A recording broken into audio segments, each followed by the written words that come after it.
I feel like too many people just treat the credit card like just like this magic source of money and you can kind of deal with it later. And stop using the credit cards. You really have proven to yourself that you can't use them. I think for the vast majority of people though, they can afford their life if they were to cut down to what they only needed. You're only buying things on your credit card that you have the money to pay for. That's how you should be using a credit card. So many people look at, can they afford the monthly payment, not can they afford the thing. Once you get out of that cycle and you stop putting all of this money on the card and you get them paid off, then you actually have money. It's not going towards this debt every single month. And that is the magic right there. Welcome to Just Another Money podcast with your hosts, Lauren and Nick. We're here to take real-world money situations and break them down into actionable steps you can actually use. Whether you're budgeting, paying off debt, or saving for your future, we're all about making finances easy to understand and putting you in control of your money. Welcome back to the show, everyone. Today we're talking about all things credit cards. From when to pay them off to how to build back your credit score, we're going to dive into how you can use credit cards the right way.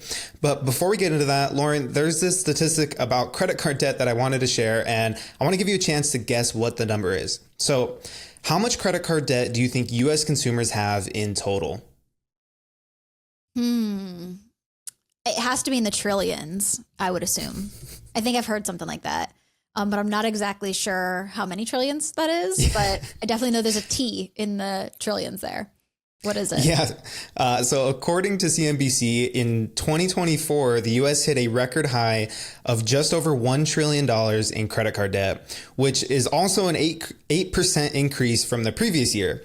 And so that puts the average U.S. household at just under $9,000 in credit card debt alone. So question for you is, do you ever see this number coming down? Because I feel like we consistently hear about, not only the federal government's debt increasing, but just consumer debt, especially credit cards. We always hear it increasing year after year. Do you feel like that number is ever going to go down? I don't think so. I think with the way the inflation has been, I'm not blaming it on inflation, but I think, our everyday costs have increased, which means, people are putting more things on credit cards, and I still think they're keeping their lifestyles the same. So Of course that credit card debt is going to increase. So I personally don't see it coming down even with inflation because, even if inflation does come down a little bit, I don't know. I just feel like every single year it builds up and we don't ever really see it change. So I don't know if that's lifestyle that continues to increase and we're just continuing to fund it on credit cards or what the case is. But yeah, what do you think? Yeah, I mean, no, I think that's right. Like the average costs of things have continued to rise and wages haven't kept up with that increase. And we know that, the average American isn't really proficient with using their credit card, right? Like most people don't use it. I would say most people don't use a credit card the way that they should be. And so it just only makes sense if your wages aren't keeping up with the cost of goods, then you're going to continue putting things on a card and that debt number is just going to continue to climb. Yep. Yeah, I totally agree with you. Cool. Why don't we move into this first question? Yeah. So this one says, why do people think you need to carry a balance to build credit? When I got my first credit card, I thought I was doing everything right. I'd always heard that carrying a small balance from month to month was a good thing. It would show creditors I wasn't maxing out my card and help me build a solid credit score. But instead, my credit score took a hit, and I learned the hard way that this advice was totally wrong. Carrying a balance doesn't help your credit. It just costs you more money and interest. So why is this myth so common? Where did it even come from? Yeah, I think a lot of people have fallen for this when they first got a credit card, especially if they, like most things with personal finance, especially if they didn't have someone around to kind of teach them how to use it. You kind of had to figure this stuff out on your own. And I will say that like every credit card, like when you get it, it comes with all the documents for how to use it appropriately, like when to pay things off. But the truth is most people probably don't go through that. Just like when you click like accept to these terms and conditions, like no one ever reads those things. But I do think this comes a lot from not understanding the difference between carrying a balance and keeping a low balance versus credit utilization. And you do need to show the creditors that you can responsibly use your credit card. And that means not keeping a balance, but it means showing a lower utilization on your card. And for people who don't know that, your credit utilization is basically how much have you put on the card in relation to your total amount of available credit? And when your statement date comes due, you want to be able to show that you've used that card responsibly by keeping that percentage. Ideally, it's below 30%. And now personally, I keep mine anywhere like 5 to 10%, but that's not the same as carrying that balance beyond your due date. And so there's kind of two dates that are most important with credit cards. And one is your statement date, when your balance gets reported to the creditors. And then the second is the due date, when your balance needs to be paid off in full. And I feel like that misconception is probably just coming from confusing the two. And so carrying a balance is not ideal, but at least showing some activity on your card is what you want to be showing on your statement date. Yeah. And I think,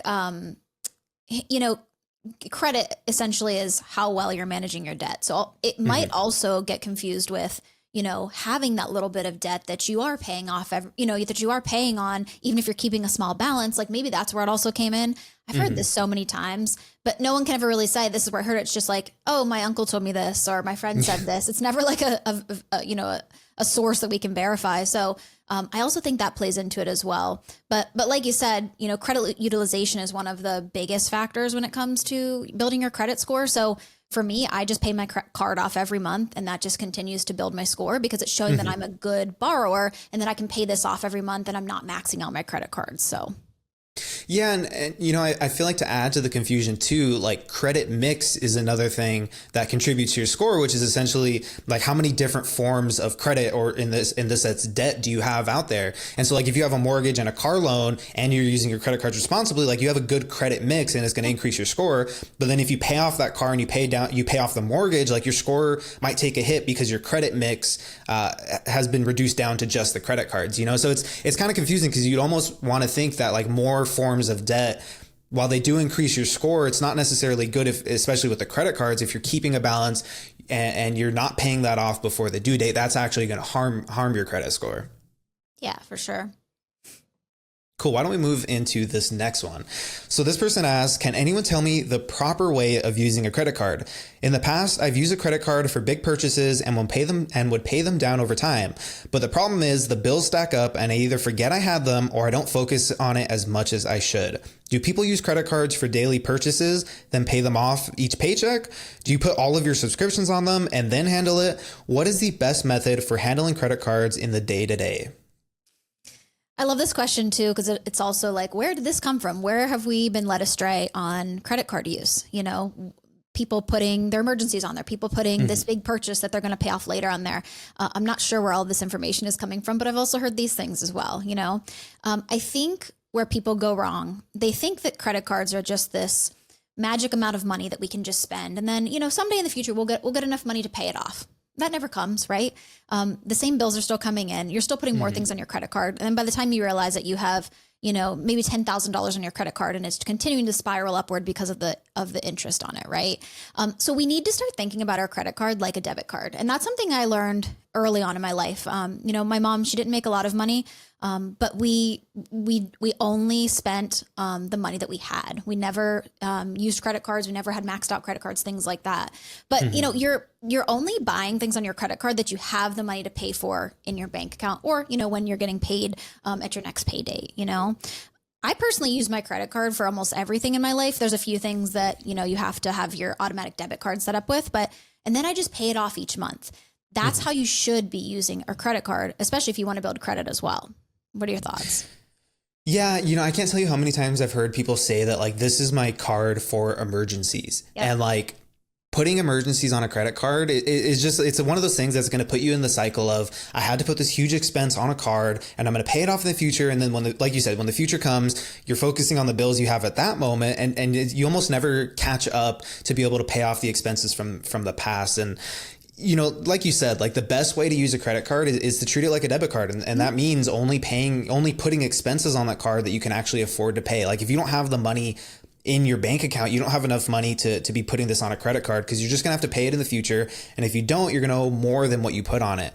But I always tell people that using a credit card, I think it really works best when you combine it with a really good budget, because if you're budgeting appropriately, right, you know exactly how much money you have to spend. You know that you have the money to actually spend it. And then whether you put it on a debit card or a credit card, like at that point, it doesn't make a difference because you have the money to back it up.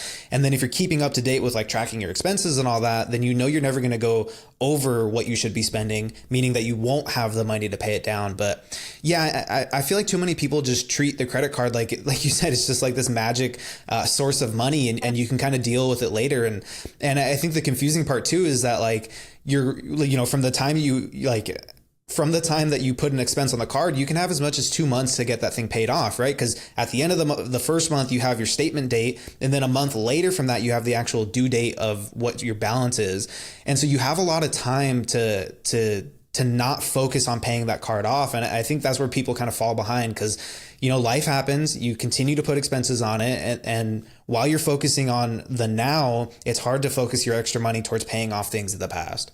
Yeah. And like you said, if you don't keep like a budget and track your expenses with it, it's very hard for it, or it's very easy for it to get out of control. Like this person mentioned, they forgot about it, or, they focused on something else. That's exactly why people fall into this trap, and not paying them off in a timely manner. Now, she mentions or whoever this is mentions, how should you go about this? Should you put your subscriptions on them? Should you use them for daily purchases? I think if you don't have a budget yet, that's definitely something you need to start with. But if you don't have a budget yet, I think you could start with a credit card and use it for specific things. Like there's people I know out there who use it specifically for gas or specifically for those subscriptions that are auto drafted each month or whatever. That might be a good way to flex that muscle. So you're not putting all of your expenses and overwhelming yourself and overspending. And then maybe just practice paying those off, maybe at the 15th of the month, take a look at your subscriptions that came out, go ahead and pay those off. You know what I mean? Yeah. And just start really small so that you can get that, get in that trend of okay, this money that I have in my account is just going to pay off the stuff that's on my credit card. The credit card is not some sort of magical money. It's just what I'm using to pay for this service that I was already going to pay for. Right. So I think that that's somewhere that people can start if they haven't really gotten into the credit card game of how to use it correctly. But if you are new to this, like I said, try that. But if you know that you're going to overspend, I personally don't even recommend using a credit card right now until you can get down how to use one appropriately. Oh yeah, definitely. I would say that the average American probably shouldn't be using a credit card. And I think that's why Dave Ramsey's whole anti-credit card thing, I think that's why it's so popular and it works for so many people is because the average person doesn't have the habits in place, the consistency in place, the budget in place to be using a credit card and keeping track of it. Right now, I do think if you can manage your finances responsibly, then you should absolutely take advantage of a credit card because, it does add a layer of complexity to how you manage your finances. But in my opinion, I do think it's worth it if you can do it the right way, right? Making sure that you're keeping on track with your budget, you're paying it off in time. And then it really is another way to get free rewards, whether that's airline miles or gift cards or points towards whatever, right? But yeah, I mean, like you said, you can really put it as many or as few expenses on the credit card, right? Yeah. If you're not trying to optimize for points, then the only thing you need to do is just show that you have some activity on that card month to month, and your cards are going to stay open. Over time, you're going to get credit limit increases. Your score is going to go up as long as you can show that you're using it responsibly. But I don't think most people need to start with putting everything on a card. I think that's something you can kind of work to as you build up the habits. Because where I'm at today, like you said, everything goes on a card for me because I want to try to get as many airline miles as I can out of that card. But I know that money's just sitting in my checking account, just waiting to pay it off at the end of the month. There's no question for me on if I have enough money to pay for something when I put it on a card. Yeah, something that you mentioned that I hear a lot, I'm trying to optimize my points or to get these miles, but then they carry a balance over and they're paying 29% interest. And I'm like, yeah, you're not doing anything actually. So, so I think we need to stop with that until we can, use them appropriately. When I'm working with somebody and they're paying off credit card debt, the first thing that I recommend, of course, they can do what they want, but I say, stop using their credit cards. You really have proven to yourself that you can't use them. It's only hurting you. So stop using them until you can get in the habit of, okay, I'm using my debit card because on my debit card, this is the money I have. Once you pay off your credit card debt and then you're using your debit card in a manner like that, then you can maybe transition back to a few things on your credit card, show yourself you can pay it off every month, and then maybe you can start transitioning everything to there. But yeah, I've told so many people, if you can't do that, then don't worry about it. It's not that big of a deal to use a credit card. I'd rather you not have 29% interest on these balances that you're carrying, Yeah, 100%. So many people say I want to get the points, but any amount of debt that you put on the card is going to completely outweigh the amount of points that you might, potentially be getting from it. And like even some of the best cards, like could have as much as like maybe like 2 to 4% cash back. And it's like, if you're getting charged a 29% interest rate on your debt, like there's no way to like, to make the spread there, right? Like if you're carrying any form of debt, like it's better for you, like you said, to just cut up those cards in the meantime. Like you can still keep the accounts open, but like physically remove them from your wallet, digitally remove them from your wallets, and wait until you have like the right habits in place. You got on a budget, like how to manage your money, because then using a credit card is so much easier, right? Like then it doesn't matter what expenses you put on it or don't put on it because you have the money to pay for it. Yeah, for sure. Well, let's jump into the next one here. So we've talked about how to use credit cards. Now, this one says, how do I go about picking the right credit card? I hear a lot of people online talking about optimizing your credit cards to really take advantage of all the points and bonuses out there. But is playing the credit card game really worth it? I've heard of people taking as many as 6 or more cards, each with different types of bonuses or rewards to take advantage of. I'd say I manage my finances pretty well, but having that many cards seems overwhelming. For most of my life, I've used my debit card and the basic credit card offered at my credit union. I thought it was time for me to at least get something that offers better rewards or travel points, but how do I find the right card? Do you find that it's really better to use multiple cards to maximize your rewards?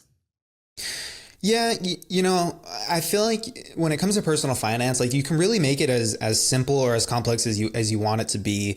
And I will say that like if you were to only use your debit card for everything, like that's probably as simple as you can make your finances. And so adding a credit card, like it's just like another layer of complexity. Like, like on an onion, there's all these layers to it, and everything you do for your finances just adds another layer to it.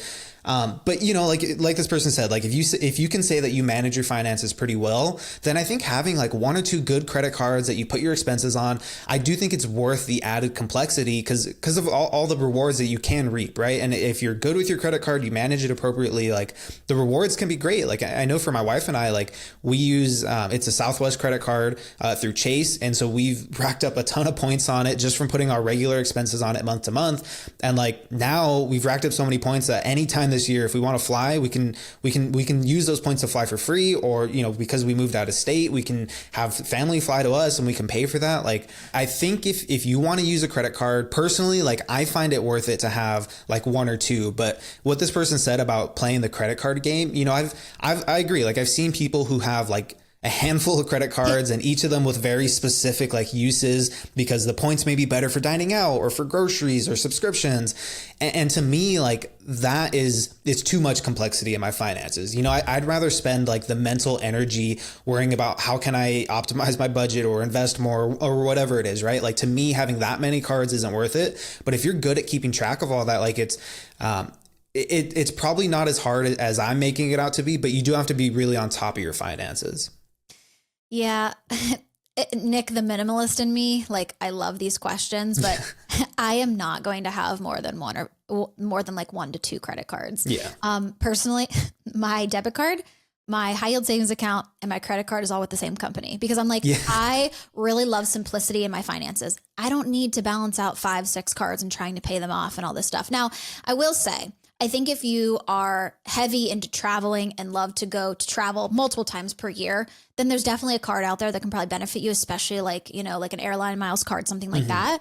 I don't travel that much, especially out of the country. So, it's not really worth it for me. So I have one credit card that I use. It's just a cashback credit card. I do get quite a bit of money off of that, tanks of gas here and there, which is good.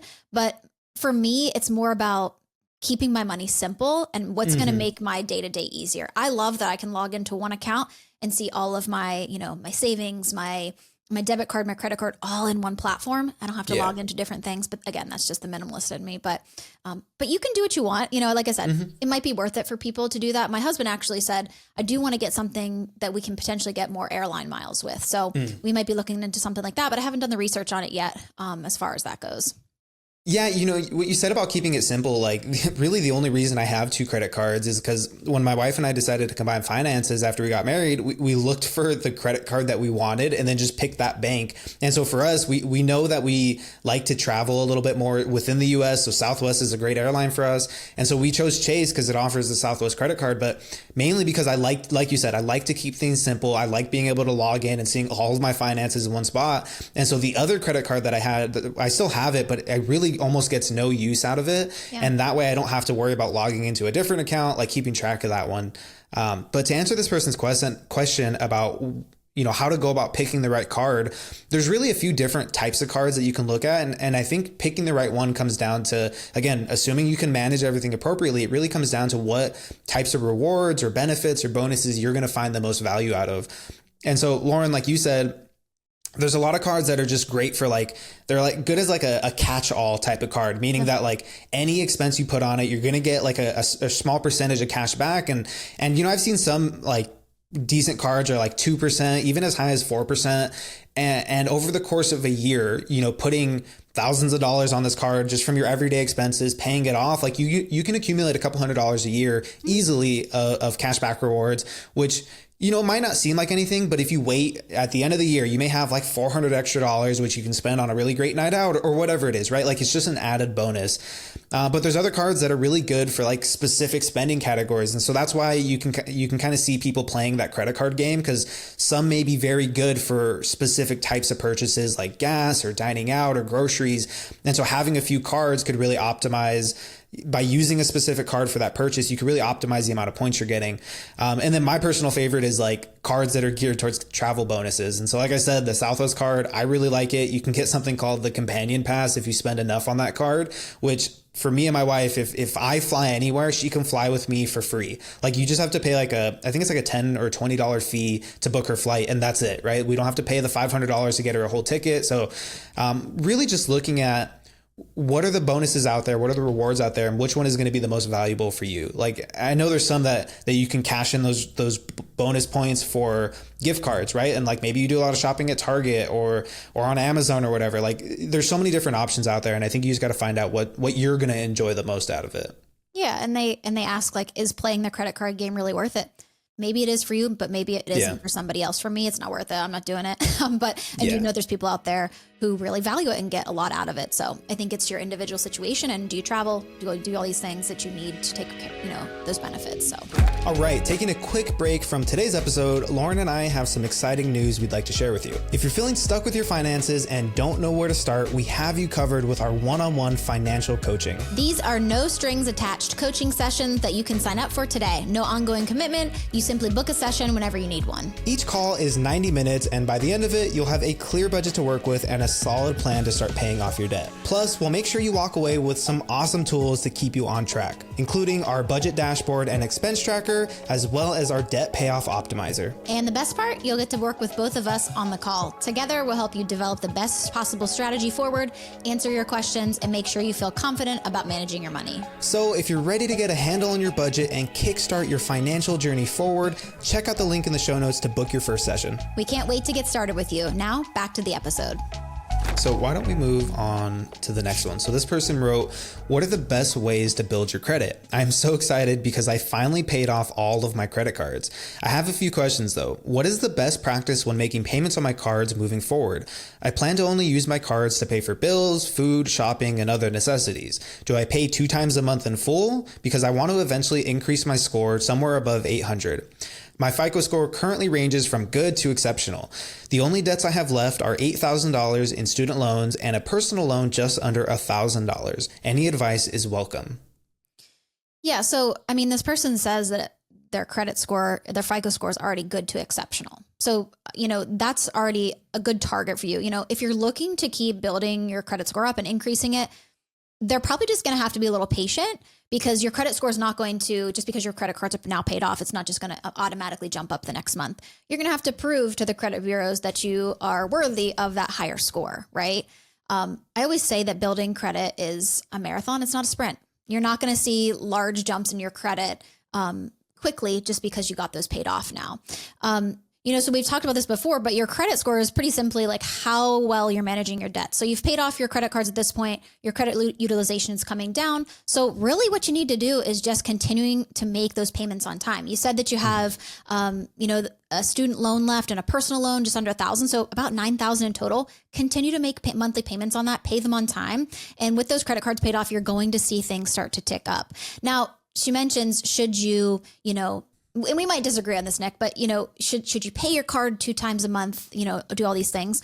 For me personally, this year, and I've probably had credit for 15 years now, my FICO score hit all-time high of 824. Nice. Which is really good. It's now down because I sold my house and I don't have any, you know how that works, right? Yeah.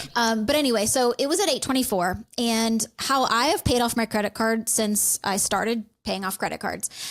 I just paid off once per month.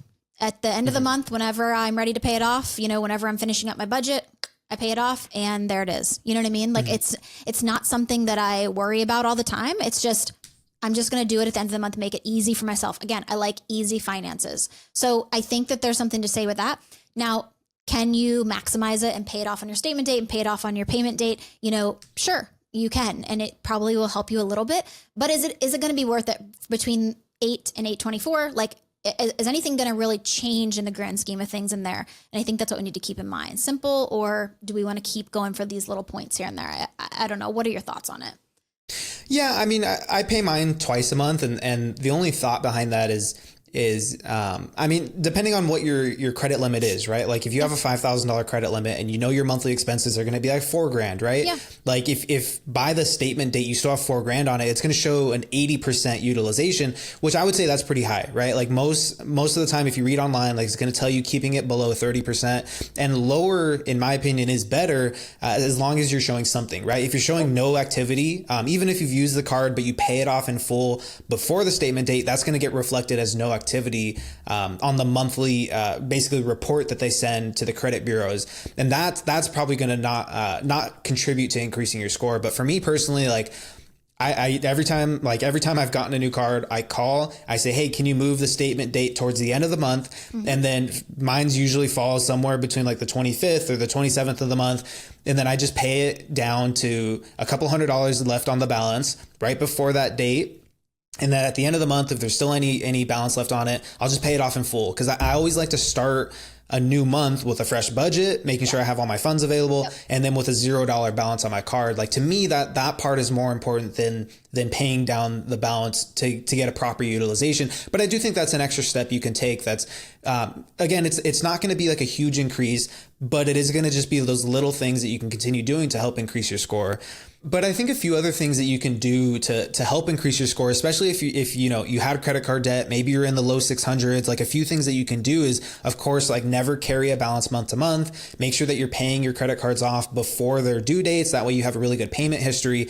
And then one other thing, and again, I would caution this if you're just coming out of credit card debt, maybe this isn't the route that you want to start right away, but after you've kind of built up those good habits around it, another thing you can do is to regularly apply for credit limit increases and or new lines of credit, like new credit cards. And usually, like what I found is that applying for those credit limit increases every like 6 to 12 months, each time that they can trust you with more debt, right? Like your total available credit, that's going to contribute to your score. And then that's also going to make it easier to keep a lower utilization. So a few little things like that, you can really try to optimize your score. But I would say for most people, like if you're in the high 700s, like you're in a really good spot and you're going to have access to some of the best interest rates if you apply for a mortgage or whatever it is, like a car loan. Like getting above 800, I think is really awesome. But I don't know necessarily how worth it is, to take so many extra steps. Like if your good habits get you there, awesome. Like there's nothing wrong with that.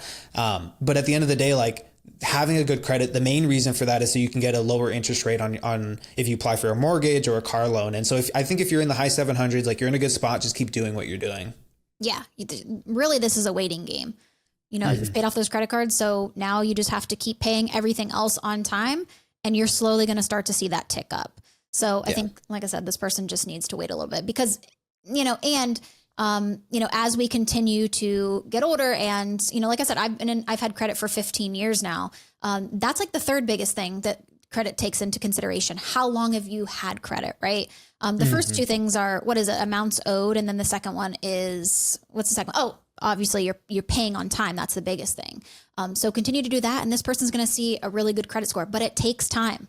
Like I said, I've been there 15 years and I finally just hit 824, and now they took that away from me since I sold my house and I don't really have any debt at all. So, but yeah, this person's on the right track for sure.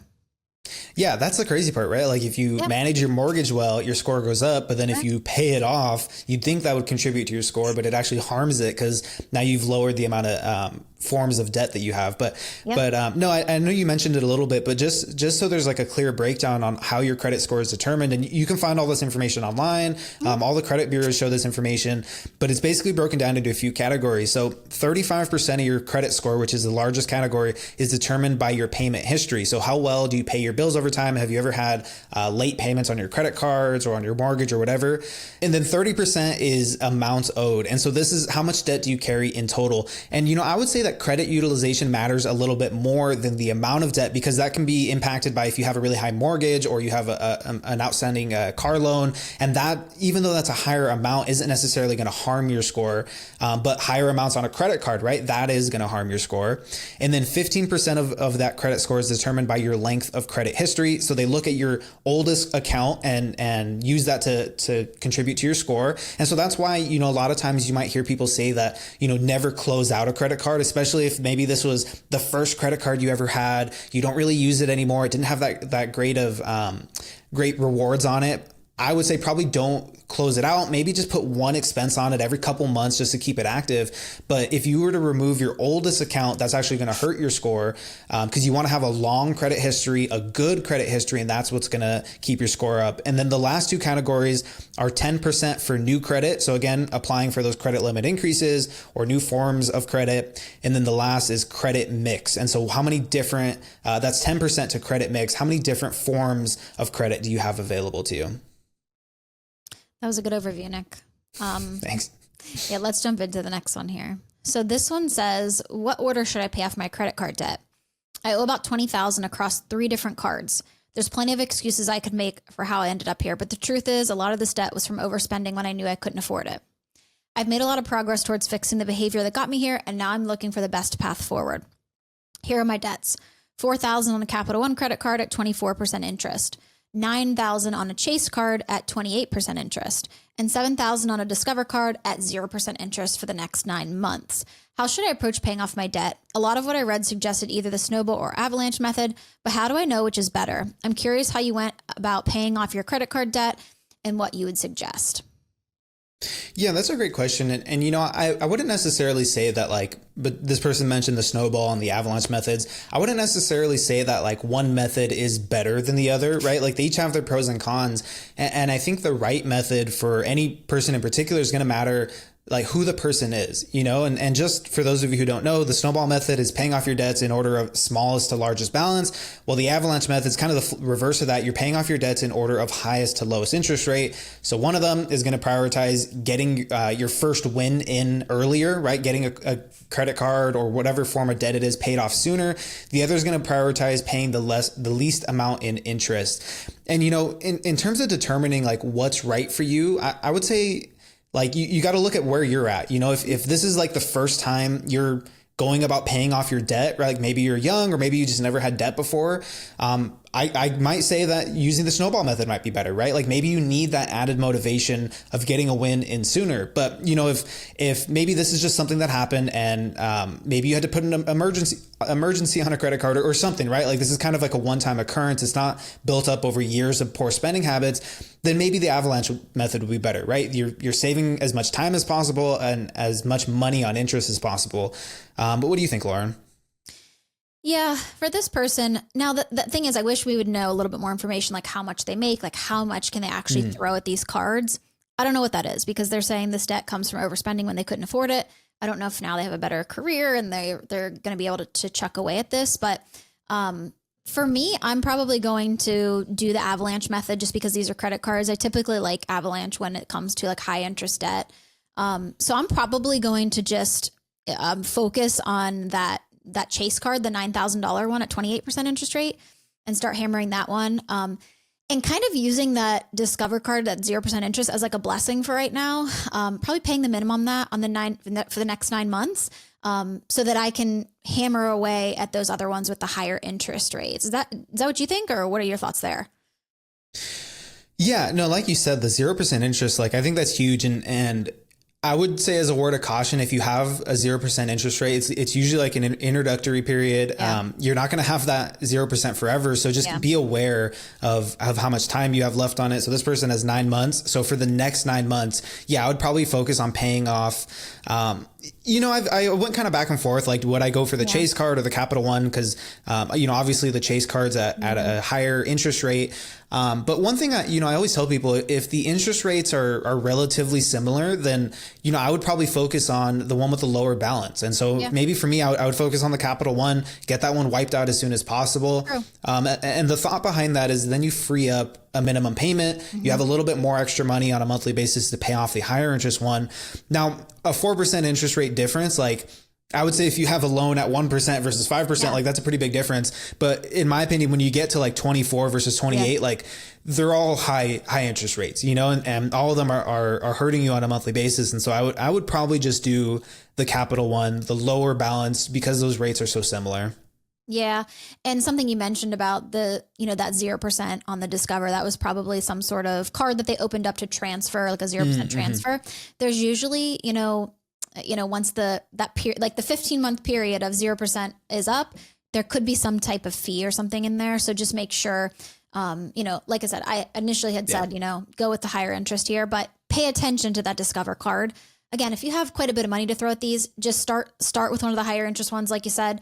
But then pay attention to that Discover card as it's coming due, because you don't want to be hit with any sort of back interest or anything like that, to make it, you want to make this 0% worthwhile and take advantage of it. So I would definitely try to get that paid off, before that rate switches in the next 9 months.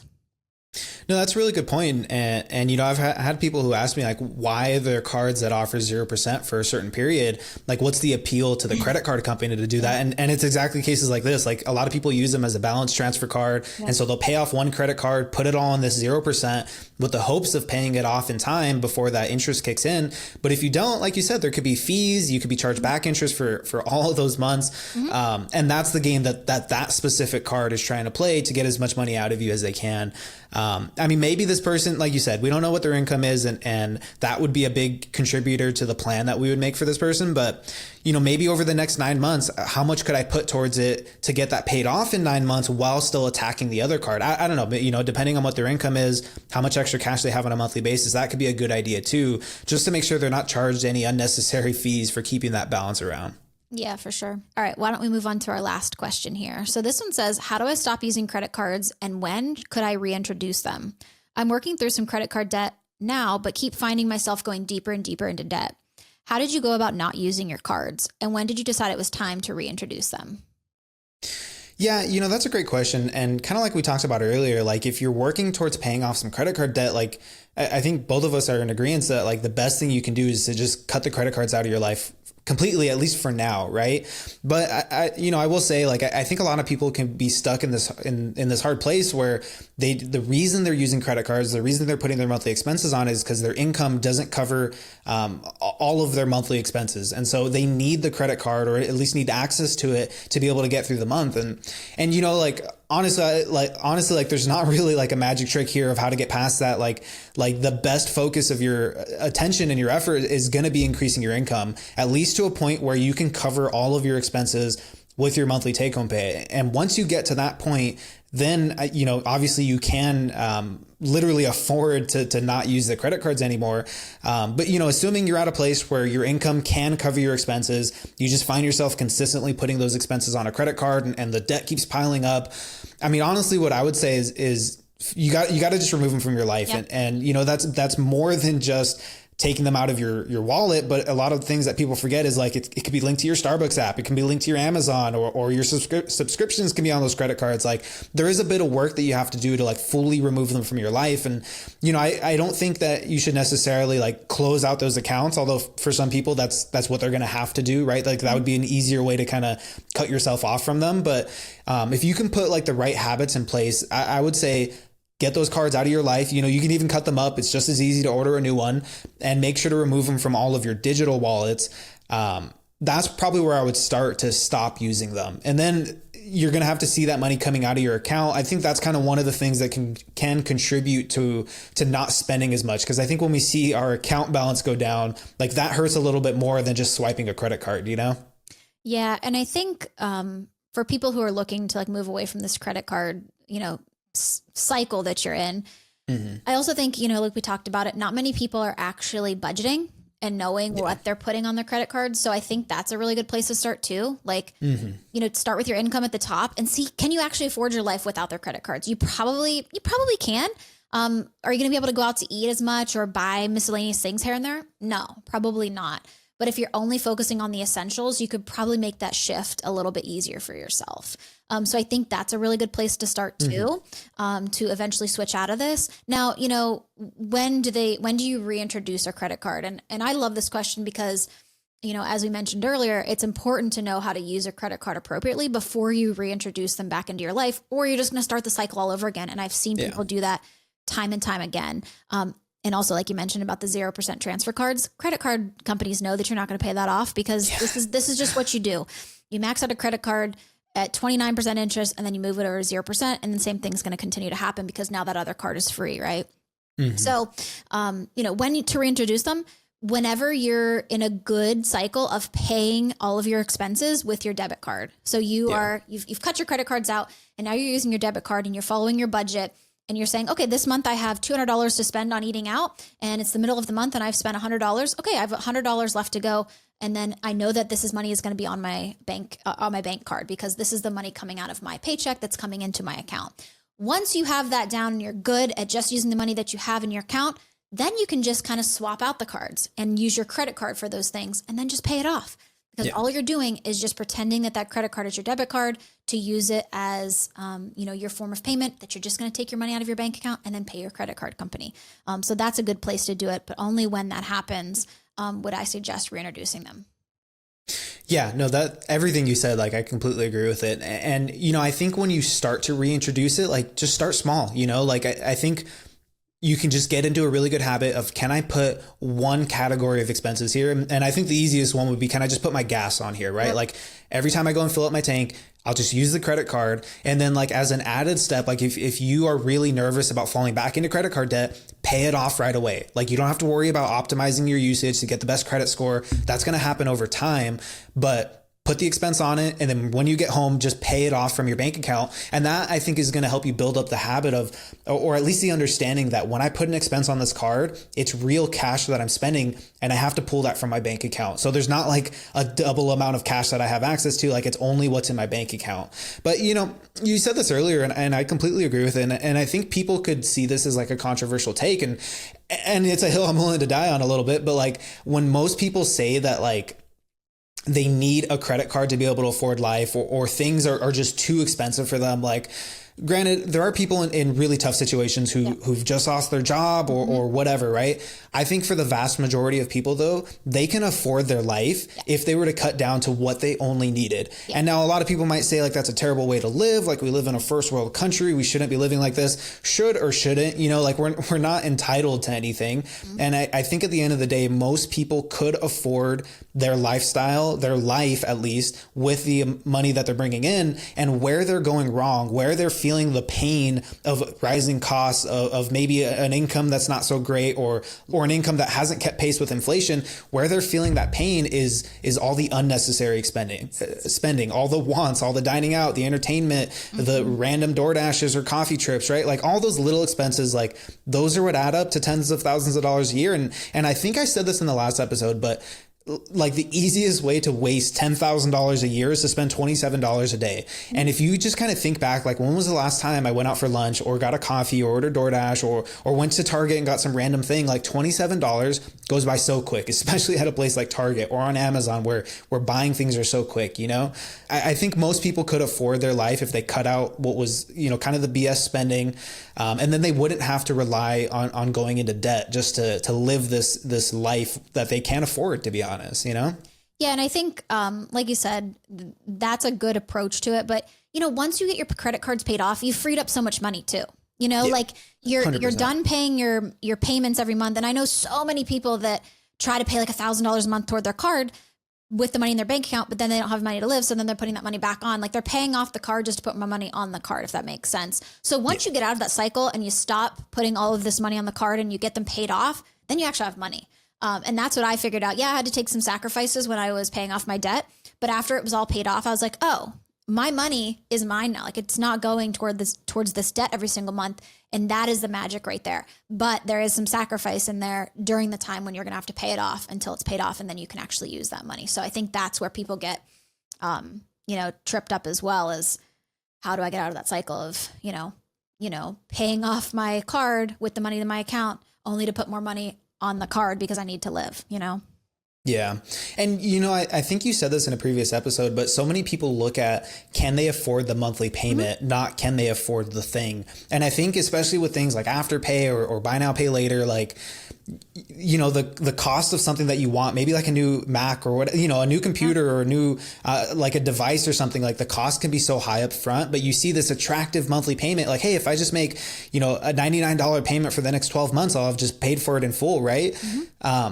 Not looking at purchases or expenses as can I afford the monthly payment, but instead, can I afford to actually purchase this thing? I think that's such a huge step. But yeah, that's kind of the end of my rant. So Lauren, do you have anything else to add to this? No, I don't think so. Awesome. So that wraps up today's episode of Just Another Money Podcast. Now, 2 simple asks. If you're not subscribed to the channel, which a lot of the viewers who watch us aren't, just hit that subscribe button. You're going to get access to all of our content that comes out on a weekly basis. And if you found any value from this, honestly, the best way that you can help us grow is by just sharing this with a friend or a family member who you think could benefit from some of this information, or maybe even get a good laugh out of it.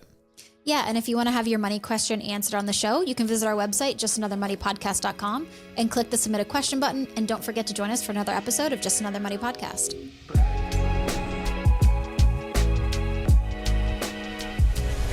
The information, opinions, and recommendations provided on this podcast are for entertainment purposes only and do not constitute professional financial advice. Any financial decisions you make based on the content of this podcast are your responsibility. We strongly recommend consulting with a licensed financial advisor or other qualified professional before making any significant financial decisions. By listening to this podcast, you acknowledge that we are not liable for any financial outcomes.